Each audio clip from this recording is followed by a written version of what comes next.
नमस्कार, जय हिंद, जय भारत दोस्तों। स्वागत है आप सबका एक बार फिर से आपके अपने चैनल स्काई स्पीक्स पर। तो आज बात करेंगे मेष लगन के लिए जून 2022 कैसा रहेगा।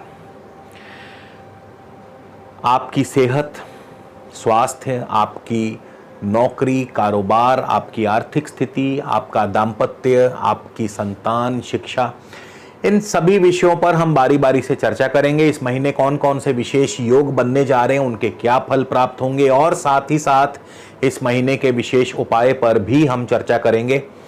तो बने रहिए मेरे साथ, वीडियो को शुरू से अंत तक जरूर देखिएगा, तभी ये वीडियो पूरी तरह से आपको समझ में आएगा। और इसके अलावा दोस्तों, यदि आप मुझसे किसी भी प्रकार का निजी ज्योतिषीय परामर्श लेना चाहते हैं तो स्क्रीन पर मेरा व्हाट्सएप नंबर दिया है। आपसे विनम्र निवेदन है, कृपया इस नंबर पर व्हाट्सएप के माध्यम से पहले मुझे कंसल्टेशन या फिर परामर्श टाइप करके, लिख करके मैसेज कर दीजिए। उसके उत्तर में आपको आगे की पूरी प्रक्रिया व जानकारी भेज दी जाएगी। उसके पश्चात आप चाहें तो अपना अपॉइंटमेंट बुक करवा सकते हैं, शुल्क लागू रहेंगे। इसके अलावा हमारी वेबसाइट है www.skyspeaks.in। आप हमारी वेबसाइट के माध्यम से भी अपना अपॉइंटमेंट बुक करवा सकते हैं। तो चलिए शुरुआत करते हैं। और जो आज का ये गोचर फल है, लगन पर आधारित है। बहुत से लोग पूछते हैं कि राशि और लगन में क्या अंतर है। देखिए, राशि का जो फल है वो जनरलाइज फल होता है, जनरल फल होता है। लेकिन जब हम लगन पर आते हैं तो लगन थोड़ा सा सूक्ष्म हो जाता है, क्योंकि एक लगन केवल 2 घंटे के लिए विराजमान रहता है।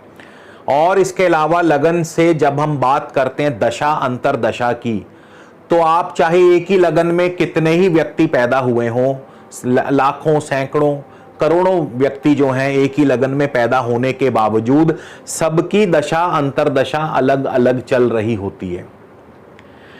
तो जिसकी जो दशा अंतरदशा चल रही होती है उसको वो ग्रह अपने अनुसार फल देता है। तो इसीलिए उनके फल में भिन्नता आ जाती है। तो इसीलिए लगन ज्यादा सटीक और सूक्ष्म है। लेकिन राशि अपनी जगह है, राशि चंद्र राशि जो है वो अपनी जगह है, लगन जो है वो अपनी जगह है। और गोचर का फल जो है दोनों से मिलता है। बहुत लोग पूछते हैं कि राशि चेक करें या लगन चेक करें, तो गोचर का फल दोनों से मिलता है, क्योंकि राशि भी आपकी है, लगन भी आपका है। हाँ, इनके रेशो में फर्क हो सकता है आपकी राशि केवल 30% रिजल्ट दे, लगन 70% रिजल्ट दे, या हो सकता है लगन 60% रिजल्ट दे, राशि 40% रिजल्ट दे दे, या उससे भी ज्यादा। तो लगन और राशि दोनों का फल मिलता ही मिलता है। तो दोनों से अपना फल देखा करें। और ऐसा नहीं है कि अगर आपकी राशि शुभ बता रही है, लगन अशुभ बता रहा है, तो आप असमंजस में पड़ जाएं। आपको शुभ और अशुभ दोनों प्रकार के फल एक ही दिन, एक ही समय में भी प्राप्त हो सकते हैं। चलिए आगे बढ़ते हैं। और सबसे पहले, और लगन का जो फल है ये ग्रहों की दशा अंतरदशा के आधार पर यदि बताया जाए तो और ज्यादा इसमें बढ़िया से इसमें हम कवर कर सकते हैं। तो सबसे पहले हम लग्नेश की ही बात करेंगे, लगन के स्वामी मंगल की बात करेंगे, क्योंकि लग्नेश से सेहत भी देखी जाती है। तो इस महीने लग्नेश मंगल की जिनको दशा अंतरदशा चल रही है जून में, उनके लिए मंगल आपको कैसा फल देंगे, यानी मंगल की दशा अंतरदशा मेष लगन वालों को कैसा और क्या फल दे सकती है या देने वाली है। तो मंगल 1 तारीख को उत्तरा भाद्रपद शनि के नक्षत्र में होंगे। शनि देव अपना दशम और लाभ स्थान के स्वामी हैं और आपके लाभ स्थान में बैठे हैं। तो जाहिर सी बात है, नौकरी में तरक्की, कारोबार में तरक्की, अच्छा धन लाभ होगा, मित्रों का, भाई बंधुओं का सुख सहयोग भी मिलेगा। हालांकि शनि 4 जून को वक्री होने वाले हैं और यहां पर क्या होगा कि आपके कार्यों में थोड़ा विलंब पैदा होगा, रुकावट पैदा होगी, विलंब पैदा होगा, इसमें कोई दो राय नहीं। मंगल की दशा है, मंगल शनि के नक्षत्र में है, तो 4 जून से विलंब पैदा होगा, लेकिन कार्य फिर भी संपन्न होंगे, क्योंकि 8 जून को मंगल चले जाएंगे रेवती नक्षत्र में। तो शनि के वक्र होने का मंगल की दशा अंतरदशा वालों पर कोई खास प्रभाव नहीं पड़ेगा, क्योंकि 8 जून को मंगल रेवती बुध के नक्षत्र में चले जाएंगे और बुध तृतीयेश और षष्ठेश होकर धन भाव में है। बुध आदित्य योग भी बना रहे हैं, बुध का शुक्र के साथ लक्ष्मी नारायण योग भी बनेगा। तो यहाँ पे बुध के माध्यम से, व्यापार के माध्यम से, कारोबार के माध्यम से, आईटी क्षेत्र, इंफॉर्मेशन टेक्नोलॉजी, मीडिया, कंप्यूटर, जितने भी बुध से संबंधित कार्य हैं, वाणी से जुड़े कार्य, सीए, लेक्चरर, प्रोफेसर, इन सब के लिए बुध मंगल की दशा अंतरदशा में बहुत ही शुभ फल प्रदान करेंगे। अच्छा धन लाभ होगा, नौकरी में तरक्की, नौकरी नहीं है तो नई नौकरी मिल जाएगी, नौकरी में इंक्रीमेंट हो सकता है। तो 8 जून से मंगल की दशा, जैसे ही मंगल बुध के नक्षत्र में जाएंगे और भी शुभ फल देने लगेंगे। फिर 27 तारीख को मंगल चले जाएंगे अश्विनी केतु के नक्षत्र में। यहां पर थोड़ा दाम्पत्य के लिए बढ़िया नहीं है, क्योंकि केतु सप्तम भाव में है, मंगल की दृष्टि है सप्तम भाव पर। मंगल और केतु के प्रभाव से आपके दाम्पत्य सुख में बाधा आती है, पार्टनर की सेहत खराब हो सकती है, बिजनेस पार्टनर या लाइफ पार्टनर के साथ अनबन हो सकती है, नोकझोंक हो सकती है, जिसकी वजह क्या होगी वो भी मैं आपको चल करके आगे बताऊंगा। तो मंगल की दशा अंतरदशा जो है मेष लगन के लिए कुछ इस प्रकार के फल लेकर के आने वाली है, और आप उसके लिए अपने आप को पहले से प्लान कर लीजिए, प्रिपेयर कर लीजिए। इसके बाद हम बात करेंगे आपके कर्म की। कर्म भाव के स्वामी हैं शनि, और शनि बैठे हैं लाभ स्थान में, शनि बैठे हैं मंगल के नक्षत्र में, धनिष्ठा नक्षत्र में। तो जिनको शनि की दशा अंतरदशा चल रही है इस समय, शनि कैसा फल देंगे? अब मंगल जो है, शनि जो है मंगल के नक्षत्र में लाभेश होकर लाभ स्थान में है, और मंगल कहाँ बैठे हैं? 12वें स्थान में। मंगल लग्नेश है, अष्टमेश है। लगन और अष्टम के स्वामी मंगल इस समय 12वें स्थान में चल रहे हैं। तो लगन से मान पद प्रतिष्ठा की प्राप्ति होगी, अधिकार क्षेत्र की वृद्धि होगी, कोशिशों द्वारा कार्यों में सफलता मिलेगी, मान सम्मान मिलेगा। अष्टम के स्वामी है तो थोड़ी बहुत बाधाएं भी सहनी पड़ेंगी, रुकावटें भी आएंगी, वाद विवाद भी उत्पन्न होगा। जिनको शनि की दशा अंतरदशा चल रही है उनकी बात कर रहा हूं। और मंगल 12वें स्थान में, क्योंकि शनि धनिष्ठा मंगल के नक्षत्र में है, मंगल 12वें स्थान में है। तो 12वां स्थान विदेशी संबंधों का है, विदेशी संबंध आपके मजबूत होंगे। ये संबंध व्यापारिक भी हो सकते हैं, पर्सनल भी हो सकते हैं। 12वां स्थान विदेशी व्यापार का है तो विदेशी व्यापार चलेगा। 12वां स्थान विदेश यात्राओं का है, विदेश यात्राएं हो सकती हैं। 12वां स्थान कई दफा अनावश्यक रूप से खर्च करवाता है, सेहत खराब करता है, स्वास्थ्य खराब करता है। अब यहां शनि की दशा में सेहत और स्वास्थ्य पर आपत्ति आ रही है, विपत्ति आ रही है, क्योंकि शनि मंगल के नक्षत्र में, मंगल अष्टमेश लग्नेश 12वें स्थान में है। तो शनि की दशा में स्वास्थ्य का ध्यान रखें, वाद विवाद से दूर रहें, वाहन संभल कर चलाएं, चोट आदि से बचें, दुर्घटना, सर्जरी, अनावश्यक खर्च परेशान करेंगे। और अनैतिक कार्यों से बचें, क्योंकि अनैतिक कार्य आपको फिर अपमान दिला सकते हैं। तो शनि की दशा अंतरदशा जो है वो इस प्रकार से आपको फल प्रदान करेगी।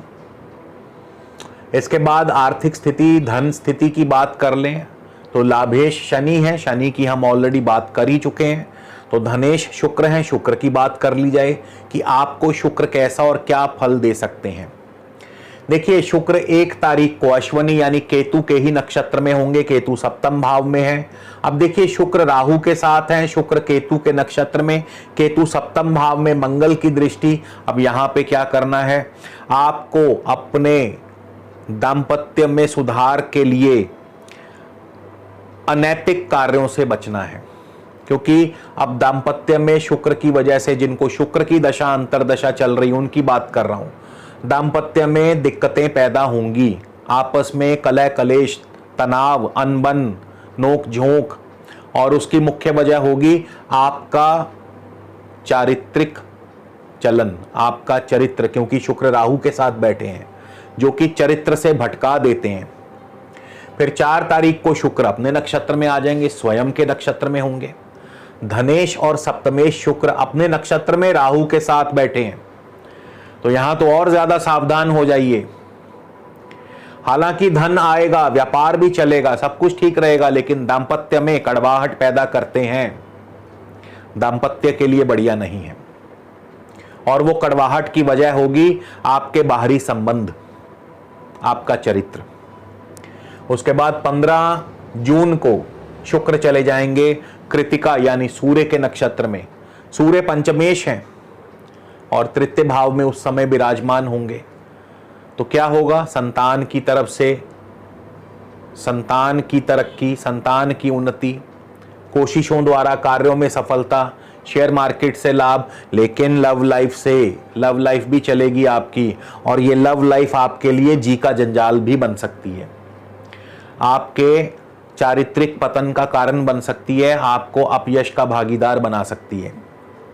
इसके बाद 26 तारीख को शुक्र रोहिणी यानी चंद्रमा के नक्षत्र में होंगे, तो पारिवारिक सुख की वृद्धि करते हैं, साथ ही साथ जमीन जायदाद संबंधी कार्यों से लाभ होगा।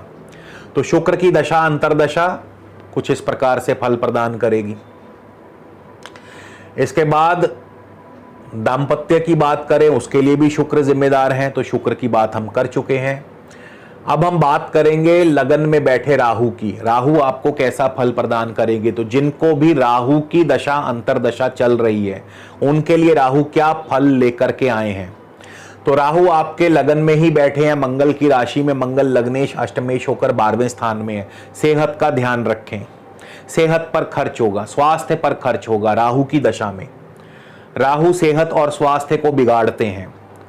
खान पान का ध्यान रखें, राहु आपकी आदतों को भी बिगाड़ते हैं। मदिरापान, धूम्रपान, ऐसी चीजों से दूर रहें। और इसके अलावा काम वासना, इनसे दूर रहें, अपने चरित्र पर अडिग रहें, अन्यथा राहु आपको मुसीबत में डाल सकते हैं। क्योंकि राहु कृतिका नक्षत्र में है, सूर्य के नक्षत्र में, सूर्य पंचमेश है, पंचम भाव, प्रेम संबंध, लव लाइफ। तो इसीलिए बार बार इंडिकेट कर रहा हूं कि शुक्र और राहु की दशा अंतरदशा आपको इन चीजों की तरफ आकर्षित करेगी। 14 तारीख को तो राहु चले ही वृषभ भरणी नक्षत्र में, शुक्र के नक्षत्र में जा रहे हैं। 14 जून को भरणी नक्षत्र में जा रहे हैं, तो और ज्यादा सचेत रहिए। और वैसे भी शुक्र राहु का योग जो है ये कामी योग बनाता है। कामी योग काम लोलुपता पैदा करता है, काम वासना पैदा करता है। तो शुक्र की दशा हो या राहु की दशा हो, एक जैसा फल प्राप्त होगा। इसके बाद बुध की बात कर लें। तृतीयेश और षष्ठेश बुध हैं, बुध आपको कैसा फल प्रदान करेंगे, यानी बुध की दशा अंतरदशा में आपको क्या फल प्राप्त होंगे। जिनको भी मेष लगन वालों को बुध की दशा अंतरदशा चल रही है, बुध 1 तारीख को बुध भी सूर्य के नक्षत्र में होंगे। तो बुध जो है व्यापार के कारक हैं, बुध अपने माध्यम से लाभ देंगे, व्यापार के माध्यम से। तो पंचम भाव शेयर मार्केट का है, पंचम भाव आर्ट्स, कला, कल्चर, सिनेमा, एक्टिंग, इन सभी चीज़ों का। और बुध का तो पूरा संबंध है इनसे, क्योंकि बुध वाणी के कारक हैं। आर्ट्स हो, कला हो, कल्चर हो, म्यूजिक हो, सिनेमा हो, फिल्म लाइन हो, लाइजनिंग हो, एडवाइजरी हो, इन सब में वाणी की ज़रूरत है। और बुध कहाँ बैठे हैं, सूर्य के साथ द्वितीय भाव में, तो इन क्षेत्रों से धन लाभ होगा। 3 तारीख को 3 जून को बुध मार्गी भी हो जाएंगे और ज्यादा शुभ फल प्रदान करेंगे। फिर 18 जून को बुध चले जाएंगे रोहिणी चंद्रमा के नक्षत्र में, जमीन जायदाद संबंधी कार्यों से लाभ होगा। भूमि, भवन, वाहन, कृषि और शिक्षा, इन क्षेत्रों से लाभ और सफलता प्राप्त होगी। इसके बाद 28 तारीख को बुध चले जाएंगे मृगशिर मंगल के नक्षत्र में। अब मंगल जो है उस समय पहुंच चुके होंगे लगन में ही राहु के साथ। मंगल और राहु का अंगारक योग बनेगा। क्रोध पर काबू रखें, क्योंकि 28 जून को बुध जो है मृगशिर मंगल के नक्षत्र में और मंगल राहु के साथ आपके लगन में होंगे। मंगल राहु अंगारक योग बनाएंगे।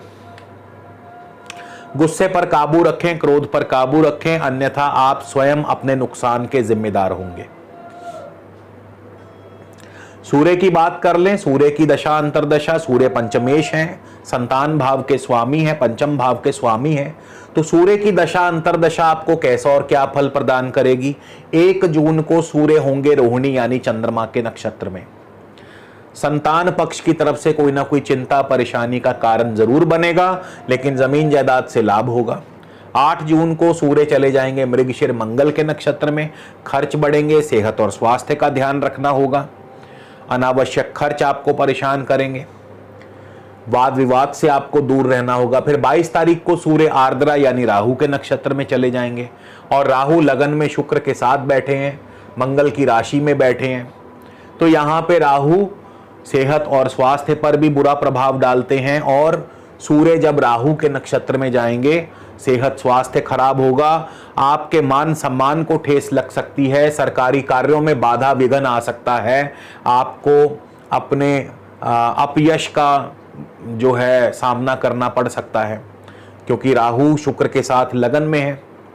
तो ऑलरेडी मैं इसके बारे में तो बता ही चुका हूं कि क्या कर सकते हैं शुक्र और राहु।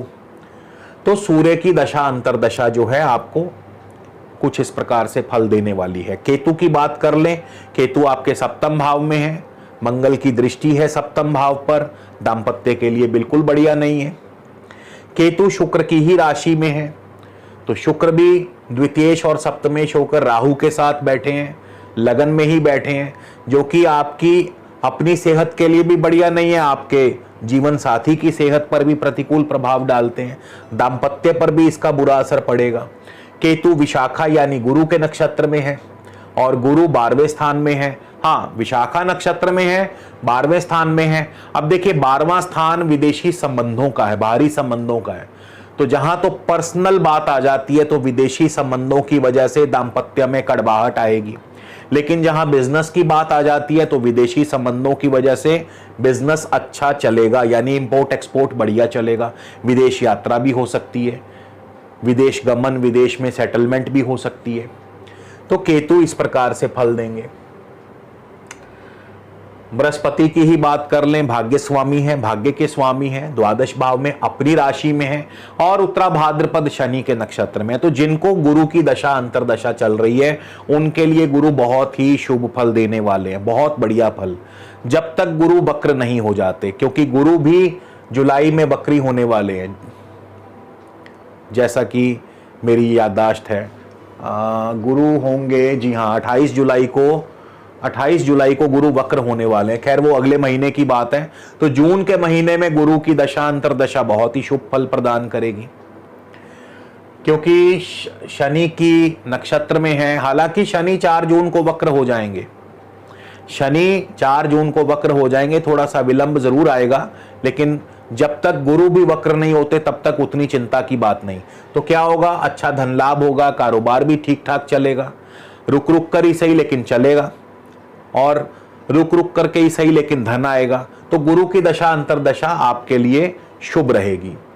चंद्रमा की बात कर लें, जिनको चंद्रमा की दशा अंतरदशा है, चंद्रमा 4थे भाव के स्वामी है, बहुत कुछ जरूरी है। चंद्रमा की स्थिति कैसी है आपकी कुंडली में, तो चंद्रमा आपकी कुंडली में यदि शुभ है तो भूमि, भवन, वाहन, कृषि और शिक्षा, इन क्षेत्रों से आपको धन लाभ होगा, सफलता हासिल होगी, अन्यथा इसके विपरीत प्रभाव होगा। अब हम बात करते हैं कौन कौन से विशेष योग बनने वाले हैं। तो सबसे पहले 1 से 27 जून तक आपके 12वें स्थान में गुरु मंगल से श्रेष्ठ धन योग बनेगा, जो कि बाहरी संबंधों से, विदेशी व्यापार से, विदेशी संबंधों से आपको धन लाभ करवाता है। उसके बाद 15 जून तक सूर्य बुध का बुध आदित्य योग बनेगा, सरकारी कार्यों द्वारा, सरकार के द्वारा या व्यापार के द्वारा धन लाभ होगा। फिर उसके बाद 18 जून से बुध और शुक्र का लक्ष्मी योग बनेगा, लक्ष्मी नारायण योग बनेगा, तो ये भी धन लाभ के लिए बहुत शुभ माना जाता है। शुक्र राहु का आपके 18 जून तक कामी योग बन रहा है, कामी योग की वजह से आपको अपयश का भागीदार बनना पड़ सकता है, तो आपको अपने चरित्र पर ध्यान रखना होगा। और 27 जून से मंगल राहु का अंगारक योग भी बनेगा, जो कि आपकी सेहत, स्वास्थ्य, इन सब चीज़ों के लिए बढ़िया नहीं है। तो ऐसे में हमें क्या करना होगा, हमें राहु और शुक्र के खास उपाय करने होंगे। इसके लिए आप सतनाजा जिसे हम कहते हैं वो दान करें, पंछियों में डालें, मंदिर में दान कर दें, गौशाला में दे दें। और गौ सेवा तो बराबर करते रहें रोज़ाना, गौ सेवा बहुत ज़रूरी है। इसके अलावा आप चांदी के छल्ले अपने अंगूठे में धारण कर सकते हैं। पुरुष हैं तो दाएं हाथ के अंगूठे में, और यदि महिला है तो बाएं हाथ के अंगूठे में चांदी का छल्ला धारण करें। इससे भी शुक्र राहु का अशुभ प्रभाव कम होगा। तो दोस्तों वीडियो कैसा लगा जरूर कमेंट करके बताइएगा। अगले वीडियो में फिर मुलाकात होगी, तब तक के लिए नमस्कार, जय हिंद, जय भारत।